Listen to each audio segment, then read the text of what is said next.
મિત્રો, ચોખા જો લેવા હોય તો આ ઋતુ દરમિયાન બને ત્યાં સુધી બાસમતી ચોખા ન લેવા. તમારા ઘરની નજીકના પ્રદેશમાં ઉગેલા કોઈ પણ કોલમ છે, કમોદ છે, આવા સાદા ચોખાનું તમે સેવન કરી શકો. ઇવન દૂધ અને ભાત એમાંથી જે વસ્તુઓ બને છે, લાઈક ખીર છે, દૂધપાક છે, બાસુદી છે, તો આ બધી વસ્તુ એ શરીરનું પિત્ત ઓછું કરે છે.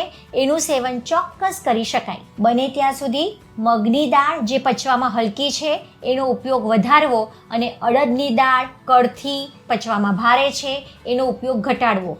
એવી જ રીતે બાજરો ઉનાળો આવે પછી ઓછો કરી દેવો. ઘઉંનું સેવન ચોક્કસ કરી શકો. કોળું એટલે કે પમ્પકિન એ શરીરમાં ઠંડક આપનાર છે, એટલે કોઈ પણ અલગ અલગ રીતે તમે કોળામાંથી વિવિધ વાનગીઓ બનાવીને એનું સેવન ચોક્કસ કરી શકો.